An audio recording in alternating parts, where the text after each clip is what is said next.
Hi, everybody. Tony Marcolini. Welcome to the podcast, It May Interest You to Know. I'm joined today by my co-host, Seamus McDonough. And our special guest today, you will know as from the BLUE ÖYSTER CULT, a very famous band. And he is a well-established musician, just the kind of creative person we love to talk to here. So welcome, Richie Castellano. Thank you for having me. Thank you, Richie, for being here. So, I mean, I know everybody who is familiar with your work is going to want to jump right into the BLUE ÖYSTER CULT. But I thought before we give them the good stuff, maybe we could start back from the beginning. You're very well educated in music, which I think is somewhat uncommon for the level of education you've gone through.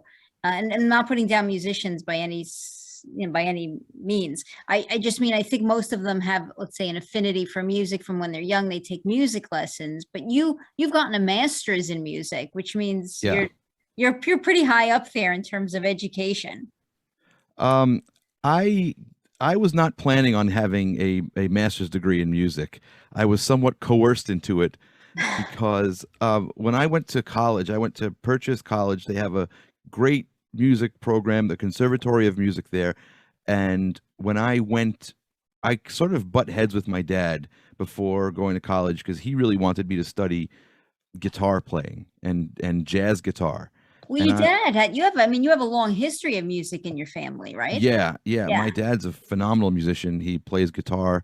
He's one of the best singers I've ever heard. He was a member of the band, the Chambers Brothers. If you've ever heard of that band, they had that huge hit "Time," which is in every movie about the 60s and 70s.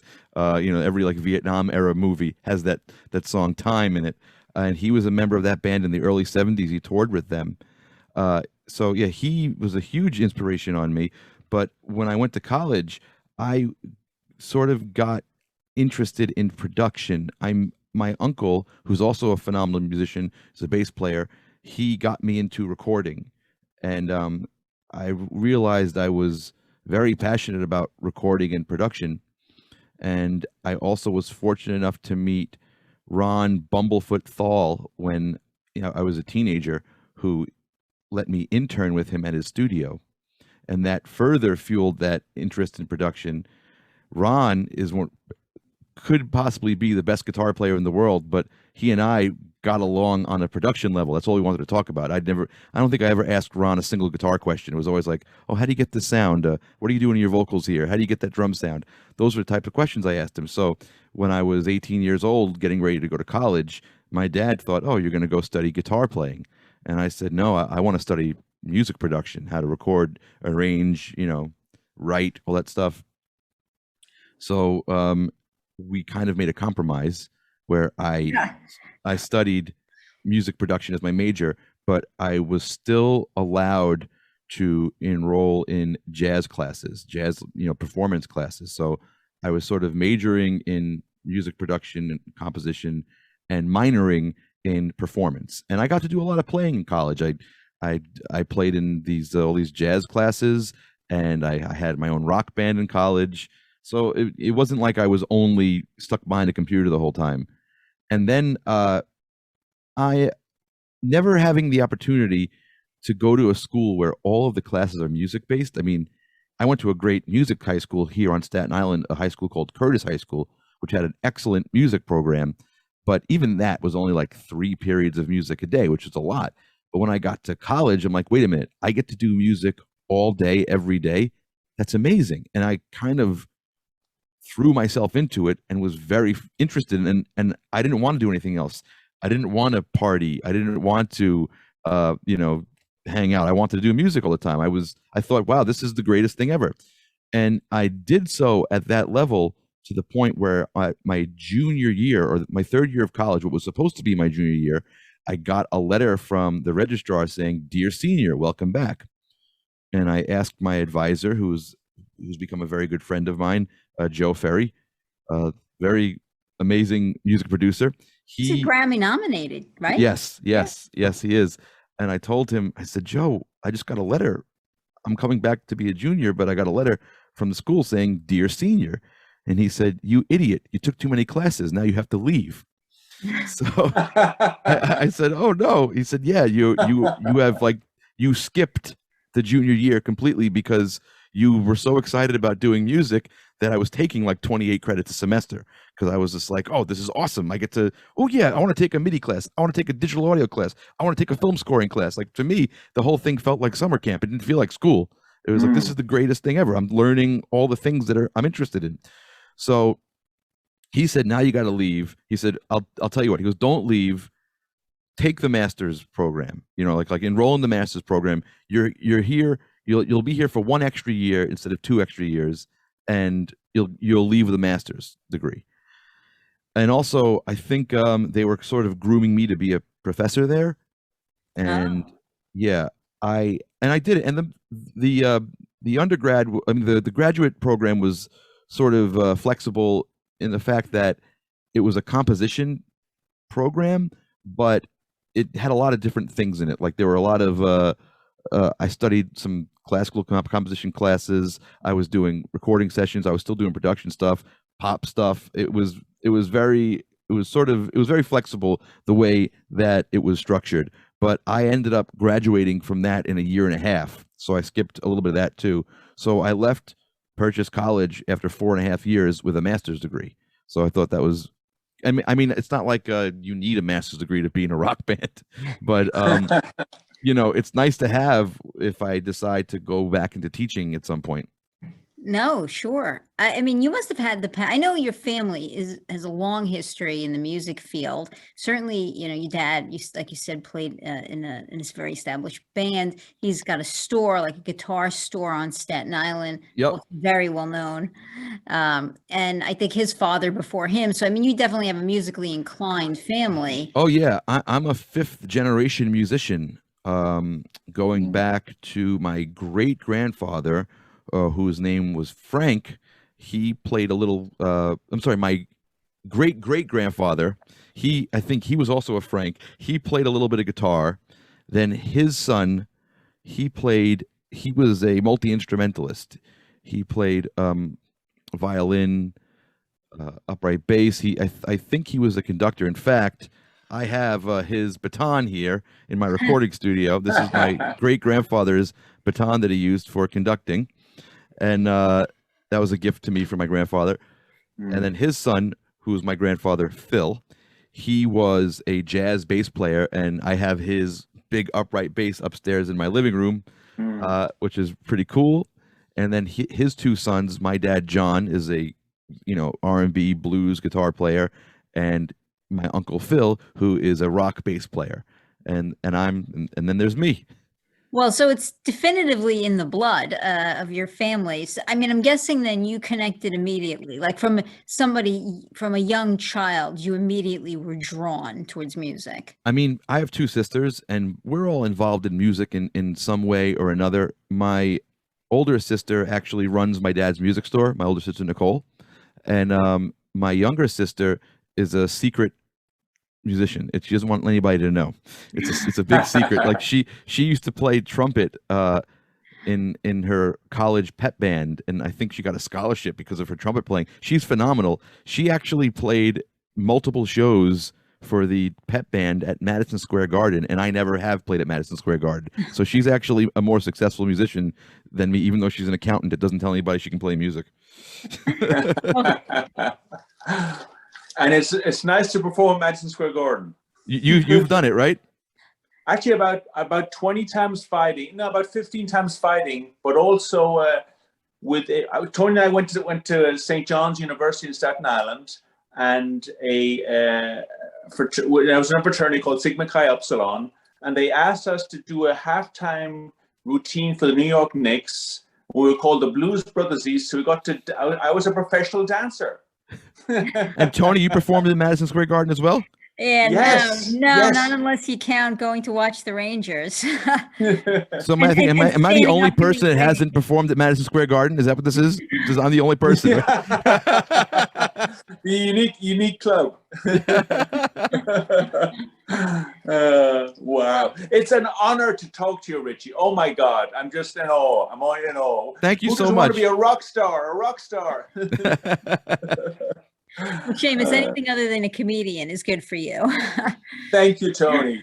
Well, I tease Seamus because he has a series of the same jokes he tells, and none of them are good. He's working on improving them. I'm going to leave it up to Richie, to the judge. I like jokes. It's all good. Yeah. There's a new restaurant on our block called Karma. I go in there, no menus. Everyone just gets what they deserve. That's pretty good. That's good. What did I warned you before we went on there, not to encourage it, right? Because I said, once you encourage them, they'll keep coming and they don't get any better. He starts at the pinnacle and then we work up. Descending. Already. Okay. Well, I wanted to talk then. You did do some work. You mentioned him, I think. He's really a Grammy-nominated producer, right? Joe Ferry? Yeah. Joe Ferry. And you did some work with him, independent of being in school, did you not? Did you not work on an album with him? Oh yeah, I worked for his label.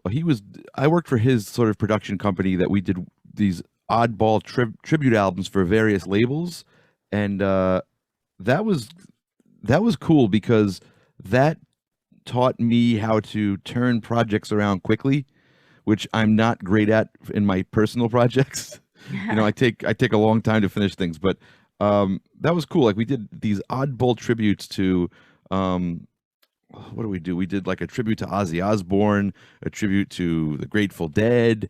We did Eminem. We would basically do these. We would do these like weird genre bending tributes. Like we did lounge tributes to Ozzy Osbourne and Eminem. So we did loungy versions of all that stuff.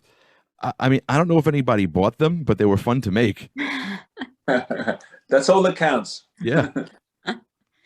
Well, and then after that, I mean, I think you started for Blue Oyster Cult doing some technical work, no? Yeah. I told you I was in college studying production, and a friend of my family's is a guy named Steve Lacera, who is not only a fantastic human, he's a great engineer, and he's also a columnist for Mix Magazine, which is an audio publication for audio geeks like myself. And he was working as Blue Oyster Cult's sound engineer. He still is, actually. And there was a situation that came up. A lot of the big theme you're going to hear when I talk about Blue Oyster Cult is there are things that come up last minute and people scramble. So there was a situation that came up last minute where Steve couldn't make a gig, and his normal sub couldn't do it either. So they were thinking, who can we get? And Steve knew I was in college studying audio. I'd been doing live sound. I worked live sound as a part-time job while I was in high school, and I did live sound for my dad's wedding band. So I was familiar with it. And he called me up one day while I was, in college. I was 20 years old, and he said, "Hey, what are you doing this weekend?" I said, "Well, on Sunday I'm doing sound for a wedding for my dad's band." And he says, "What about Friday and Saturday?" I said, "Oh, I'm actually free." And he asked me, "How would you like to do sound for Blue Oyster Cult?" And I said, "F yeah." That's what I said to him on the phone. And I went and I met the guys for the first time, and I got to mix on these giant consoles and these huge PA systems. And I think because I'd been doing weddings and I'd been asked by so many people's grandparents and aunts, "Could you lower it a little bit? We're having trouble talking over here." I took out all that frustration I was having on weddings on Blue Oyster Cult, and I made it the most painfully loud show ever. And the guys in the band were like, "Yeah." so they just kept using me as a sub, and I loved it because every few weeks I would get a call from them, and I get to go on this little rock and roll vacation for a weekend and go to some weird state in the middle of the country that I've never been to, and see what it's like to live in different parts of the country, and mix rock shows and meet people and hang out with rock stars. It was really fun. Mm. And then eventually you transitioned into playing with the band. How did that happen? So they, about 4 years after I met them, and I was sort of working for them as a sub. This is a story. I'm going to try to tell. I've gotten good at telling the story. Like you with Seamus and the jokes, you have to like kind of polish it a little bit. So I'll try to give you the because I can ramble with this one. It actually happened because of a video game. So when they say video games are bad for you, that's not necessarily true. I did a tour in 2003 of Germany with the band as a substitute sound guy. And me and Eric Bloom, the lead singer of Blue Oyster Cult, never really hung out, never really bonded. But here we are, stuck on a tour bus together, and we found out we had similar interests, one of which being video games. And when we got home from the tour, we linked up and we started playing an online video game together. So it was me and all my friends and Eric from Blue Oyster Cult, this rock star, playing this video game together. And it was really cool. And one day in the video game that we're playing, I said to him, there's like the little chat and you have a character and a little chat bubble comes out of your character's mouth. I said, Eric, my band is doing the whole Beatles Rubber Soul album, this weekend in Staten Island. You want to come sit in with us? And he's like, yeah, I'll come. So he came down to Staten Island. We were playing at this tiny club and he sat in with us. And that gig, he saw me play really for the first time. I played guitar, I played bass, I sang. And a few weeks later, there was a situation that came up where the bass player in Blue Oyster Cult got an opportunity to play with Queen, and he had to take it. And he kind of was put in a funny position where he had to take the gig immediately, and that left Blue Oyster Cult with no bass player for the next week's worth of gigs. So, Eric asked me if I could do it, if I could fill in, and I did it. And I had to learn like something like 22 songs in 4 days, and I did it. Were you a fan of the music and the band before any of the work? I didn't know that much Blue Oyster Cult when I was 20 and I got asked to mix them. So I bought like a greatest hits and I started studying it. And then when I got to the gig to mix them, their tour manager said, throw that out. They don't sound like the records. Make them sound like a big, mean rock band. I said, okay, fine. But from mixing them on dozens of shows, I knew the songs already, kind of. Like I was familiar with them. They were in my head. So all I had to really do was focus in on what the bass player was doing. And, in terms of parts and vocals. So it was very helpful that I already had heard most of these songs several times. Yeah, so I did that. I had my first gig in front of a hardcore audience in Vegas. And every week they would ask me, hey, can you do next weekend? Hey, can you do next weekend? And it went on like that for a few months until finally I was like, would you guys like me to join the band? And they were like, yeah, sure, why not?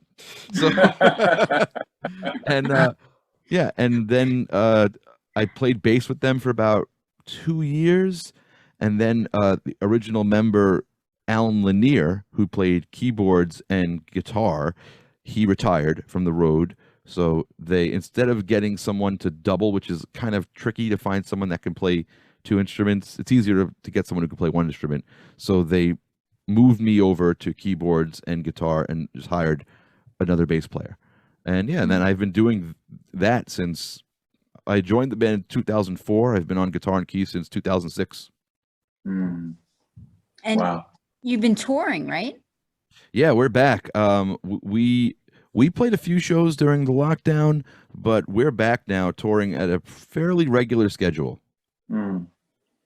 I mean, how was it during COVID? I mean, you had to be pretty slow, I would think. It was slow. And the gigs were difficult. There were lots of masking requirements, and it's very easy to forget and sort of, oh, right, I'm supposed to have a mask here. Oh, I can't. And because when you play, you just want to play and go back into your routine. But there's always like a little tweak. It's gotten easier to deal with now.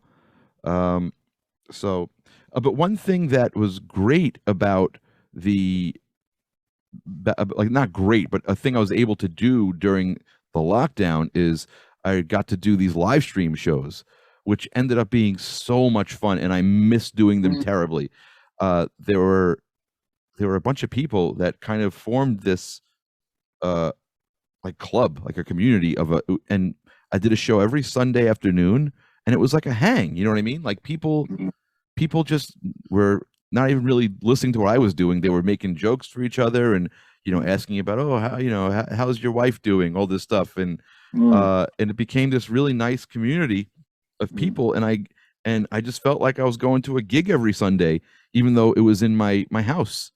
So I did that until basically the Blue Oyster Cult schedule picked up again to the point where I couldn't do it anymore. But I hope to go back to doing more of those because they were so much fun. And with Blue Oyster Cult, I love playing those gigs, but it's nice being able to sing more and play some more lead guitar, which I get plenty of opportunities to do in Blue Oyster Cult. But with the live stream, it's like 3 hours of that, so it was good for me musically.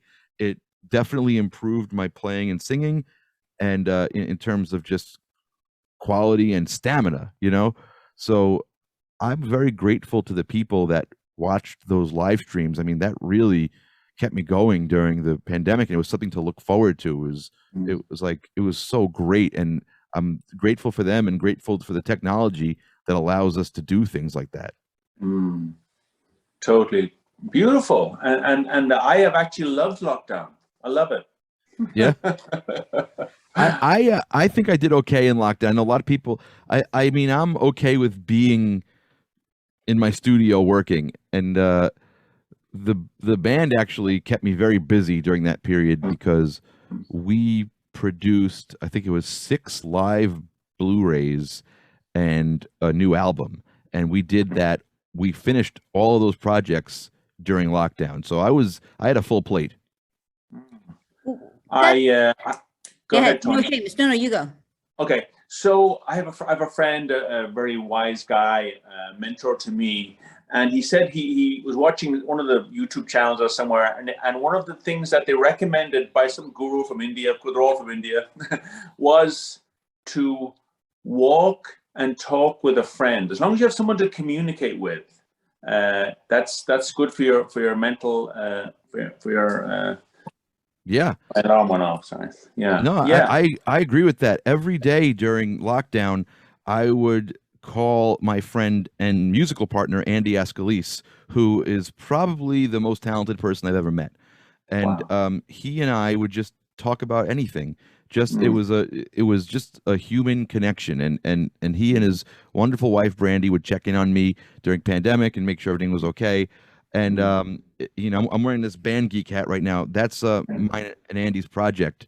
BAND GEEK. We have a YouTube band that does some interesting covers and some funny stuff. We'll do everything from Wilson Phillips to Emerson, Lake and Palmer. we don't care what we play. We just have fun playing music. So yeah, I totally agree with that. As long as you can have some sort of like human connection, it really helps to get through times like that. Totally, yeah. Well, I mean, I want to get into the BAND GEEK and your YouTube channel, but first, I really want to know how the creative process looks for you. I mean, is it something where you do a lot of writing music? I mean, is that something where you just sit down and it comes to you? Do you need to like walk the dog or hum, meditate? I mean, is there a process for you, or it's just natural, or you're in the shower and suddenly, there it is?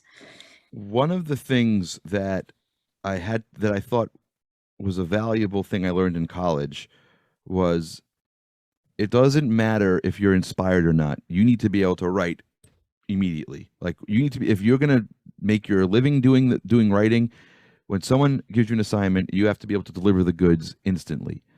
And they did that. They taught us that by giving us constant writing assignments. Okay, this week you're going to write a song with 2 chords. Next week you're going to write a song about this. All right, you're going to write a song that only has 1 section in it. It's like they would just give us these little assignments that kept us going. So I'm able to I think I can write on command.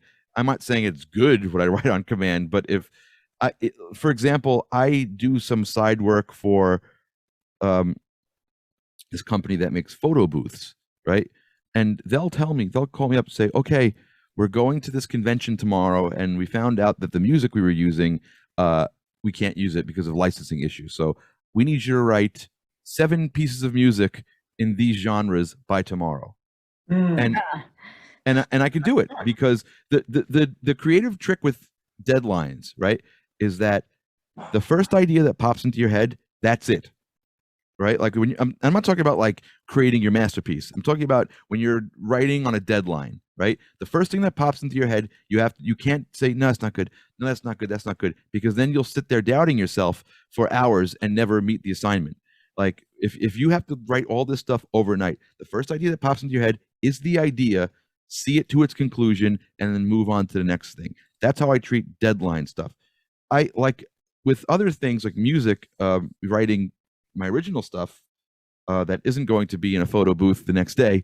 I like so many other musicians, if I'm just noodling around the guitar or if I'm taking a walk and I think of something, this is the greatest thing ever because you just sing the idea into the phone and now I have a library of things. So if someone says, oh, we need to write a song for this, or I'm like, oh, I would like to write something, I can go and I have hundreds of riffs, lyrical ideas that I can go to. I rarely look at them, but it's good if you get stuck, just to always have like a stockpile of things to go to. Like anytime you hear like a turn of phrase, oh, that's interesting. Let me just sing that to my phone. Okay. Or you stumble upon something on an instrument, like no matter what instrument it is. Like sometimes I'll pick up a bass and just the way I pick it up and the way it's sitting, it forces me to play something that's different than I would normally play, or it's a mistake. And I hear, wow, that was an interesting mistake. Okay, let's do that. In fact, I'm working on a new album right now, a solo album. It's actually a musical. And the first piece of music in it, the first theme, was something that happened by accident. I just like dropped my hands on the piano and played like 3 chords. Wasn't even thinking about that. I said, whoa, what was that? And then I had to go back and like learn. It was something I couldn't play. I would never have played it if I was thinking. I just kind of randomly put my hands down and I said, whoa, that was cool. And I had to figure out that sort of random thing I just played and then wrote extensions to that. So the whole opening piece of music for this musical came from a mistake that I saw through to extension. You know what I mean? Well, I love that. Yeah. Wow. And also it's difficult writing with other people. I know some people like that. I'm not great at okay, let's sit together and write a song, right? I like it when someone comes to me, I have most of this song done, or I have this one part. Can you see this through, right? It's like I don't like the process of, and I've tried it several times with very talented writers. It's you sit across from them at a table, and we both have guitars, and you go. Go. You go. Okay, what do you got? Nothing.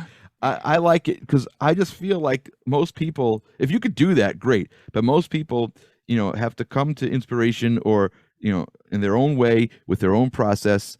And like that little germ of an idea, seed of an idea, that comes to you however it comes to you.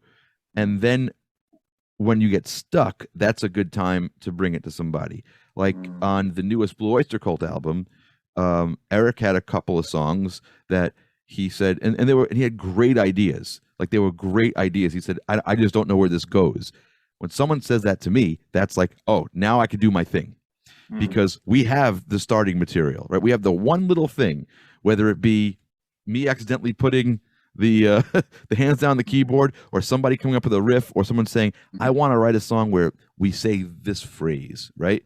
That sort of lets me finish something. And finishing songs, I feel like that's a different skill because a lot of people have unfinished songs, right? I love that. I love saying, okay, what do you got that's unfinished? Let me look at this from a different perspective, and maybe together we can finish this idea. And that's a lot of how how Eric and I worked on the latest Blue Oyster Cult album. Is he would say, "Oh, what if we did something like this?" And I'd be like, "That's awesome," and then I would just sort of like run with it. And he was very encouraging, and he kept me on the rails. He'd be like, "Whoa, whoa, whoa, whoa, whoa. That's not what Blue Oyster Cult would do. Come back, come back to us," you know. And then he'd go, "Okay, yeah, that's good." And he would sort of like keep me guided. But like the songs that he and I co-wrote came from these like initial ideas he had that we basically saw to the end. Wow. Yeah, inspiration just comes when it comes. You can't manage it, huh? Yeah. I mean, when we have an album that came out about a year ago. It's called The Symbol Remains. It's the first Blue Oyster Cult album I've gotten to participate in, and was a huge honor for me to do it. The idea of writing songs for that was very daunting because there's a lot of, this is a band that has a lot of songs that sound very different, right? Godzilla and Burnin' For You sound like it could be two different bands, even though they're both songs written by the same guy. You know what I mean? They sound like they could be two different bands. They could be. And there's a lot of, you know, genre mixing, and the guys really have a very diverse catalog.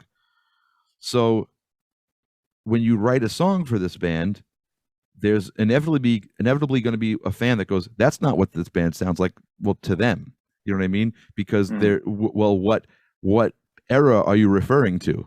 You know, like what song are you referring to? I try to take inspiration from different songs that I've heard that I enjoyed playing, and the songs that I contributed to the album. Like, for example, there's a song on the album called "The Return of Saint Cecilia," and to me, I was trying to write something along the lines of they have a song called "Seven Screaming Dizbusters" that I really love, and I was trying to write in that feel. I have another song called ME 262, which it's from their earlier albums, and I was just that was the inspiration, that was the blueprint for that song. Now, whether it came out like those songs, that's debatable, but that was the initial idea. And then there's another song I wrote for that album called "The Alchemist," and that song was interesting because I tried to do it almost like a Blue Oyster Cult by the numbers kind of experiment, where I took a few different songs that they have. Like there's one song they have that I love called "Flaming Telepaths," and I tried to get that sort of groove going with it. And then they have other songs where they go to drastically different middle sections, like "Don't Fear the Reaper" goes to a drastically different middle section than the rest of the band. They have a song called "Harvest Moon" that does the same thing, and I like that. So I tried to put a little bit of that in there. And lyrically, they're one of their chief lyricists was a guy named Sandy Pearlman, and I always read how he was inspired by H.P. Lovecraft. So I went on Amazon and I bought a book of H.P. Lovecraft short stories. I opened it up to the first page and it said "The Alchemist." So I read "The Alchemist" and I said, "Okay, now let's make this a song." And that's where the lyrics came from. And for like a very kind of like analytical way to do it, it actually came out pretty cool. And you know, I'm really thrilled with that song got to be on the album. Wonderful. Let's talk about your YouTube channel. How did that start? I was in when I first moved over to guitar and keyboards with Blue Oyster Cult, there was a guy who we got on bass. His name is Rudy Sarzo. He is a very famous bass player. He's been in Quiet Riot, White Snake. He was in Ozzy Osbourne's band. He is one of the top metal bass players around.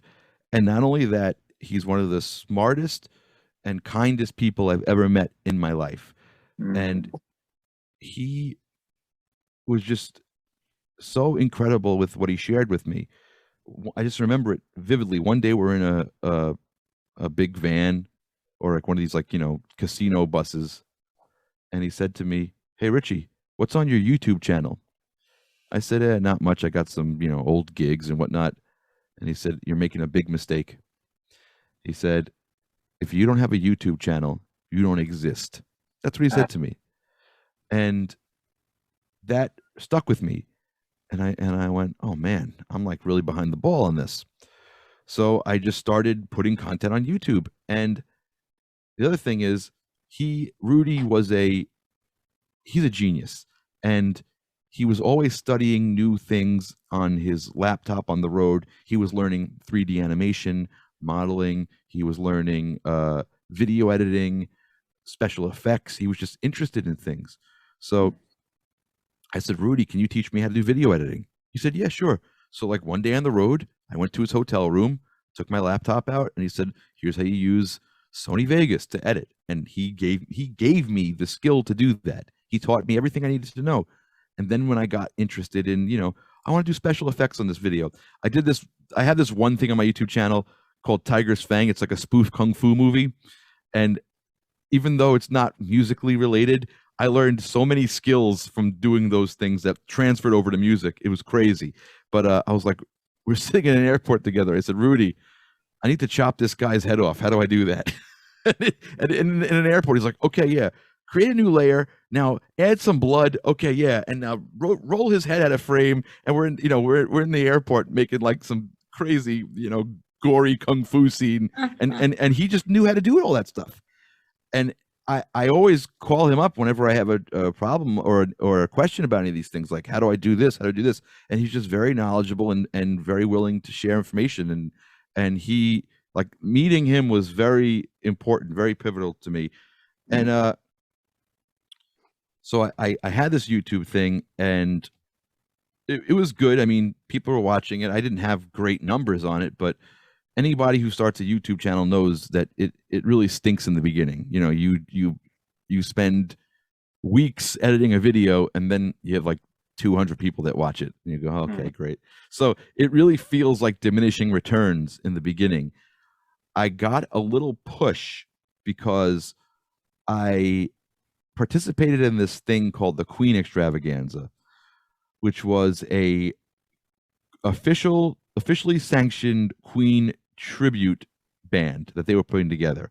I didn't really know much about it. All I knew is that there was a contest for how well you could play Queen music, and I love playing Queen music. So I was like, yeah, I want to enter this. So I entered it, and I got to fly out to LA and audition at the Foo Fighters studio, which was pretty cool.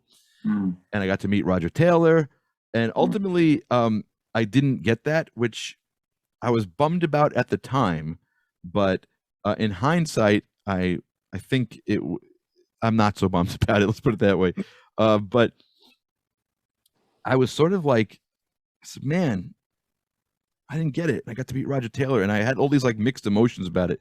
And I decided to like channel all that stuff into making a video. I made this Bohemian Rhapsody cover video where I played all the parts.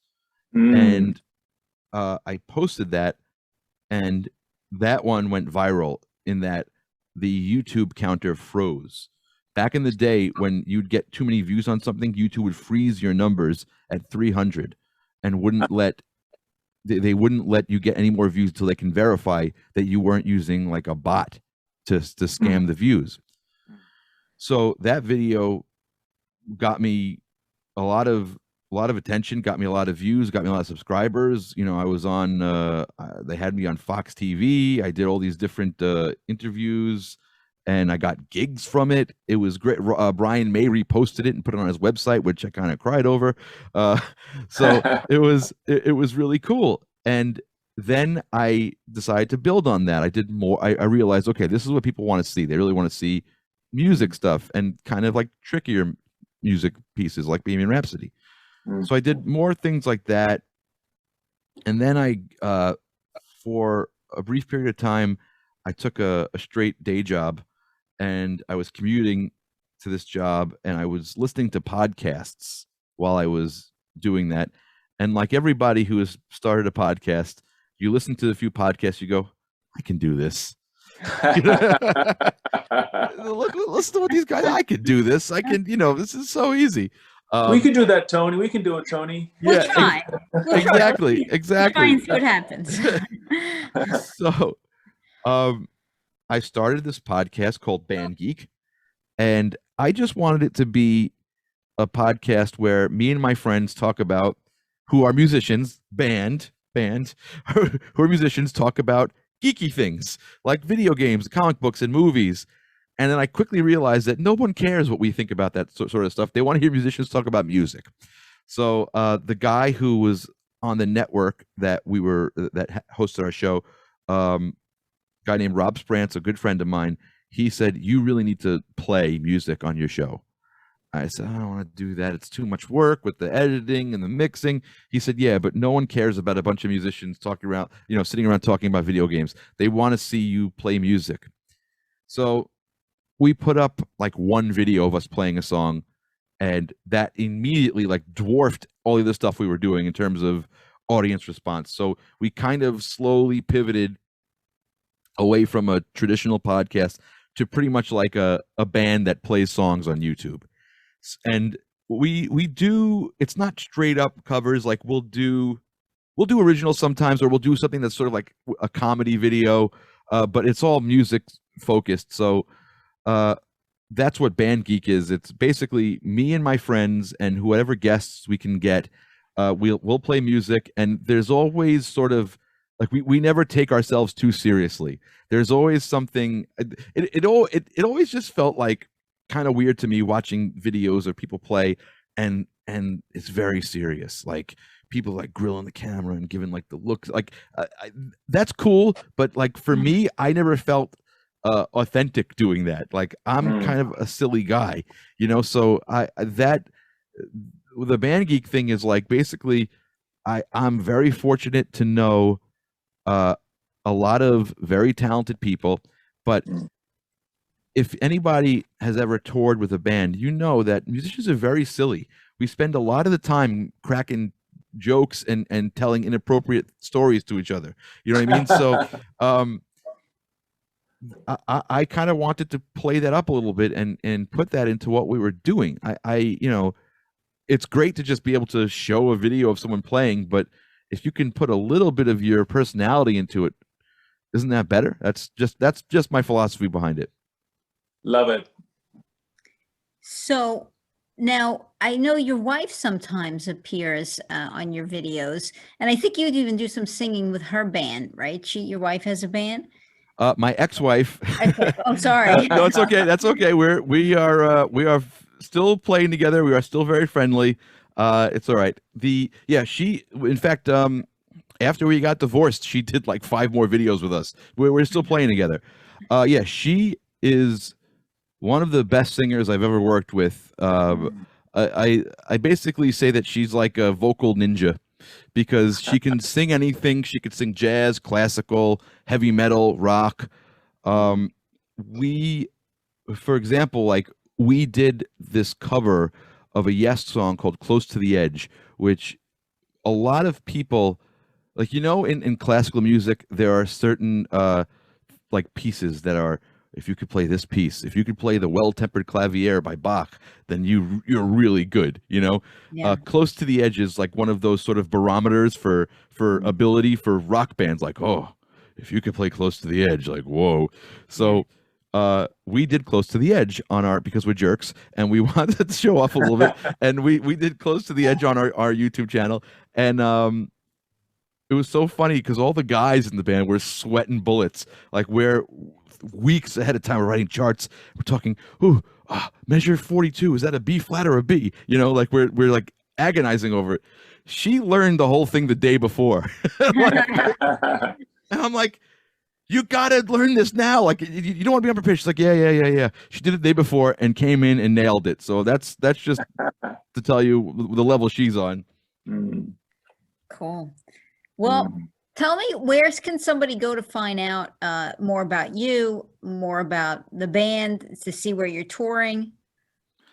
I have a website. It's called richiecastellano.com, and I have all of my tour dates on there and my social media links. I am on Facebook.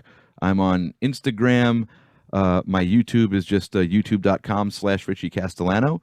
And you can also go to blueoystercult.com to get all of our tour dates, see when we're coming to a town near you. I'm going this weekend to Katy, Texas, and this is terrible. I don't know offhand where we're going. We're going to Katy, Texas, and we're going to Hattiesburg, Mississippi. Whoa. Yeah, so that's where you can find that. Also, look out for my upcoming musical that I'm working on. It should be done in about, 7 or 8 years at the rate I'm going. No, well, I'm wait. Yeah, I'm looking forward to that. And we're going to put the links down below. I encourage everybody to check out his music. He is super talented. Even we have to give a shout out to your dad's. Yes, if you're in Staten Island, and you need a musical instrument, he'll love this. Please visit Castellano's House of Music with 2 convenient locations on Richmond Avenue and Highland Boulevard. Thank you. You have to check it out because it's renowned. I mean, everybody who has anything to do with music knows about the store. And I'm gonna go there. Tell your dad some dad jokes. Oh my God, he'll tell you some too. You're gonna leave there armed with lots of material if you go there. but half of them you won't be able to tell on this show. That's the only problem. Okay. Thank you so much for being here. Seamus and I are really excited that you came on to talk to us. I hope you'll come back when. Oh yeah, anytime. This is so much fun. Anytime. It was great to talk to you and get to know you and hear you. It's just great, really great. Next time I want boxing tips. I'm going to give you a few boxing tips. Good. Keep those hands up. Keep the chin down. Well, when you finish, when you're releasing your new album, your solo album, please come back and talk to us about that. I would love that. Thank you so much. Thank you. Bye, everybody.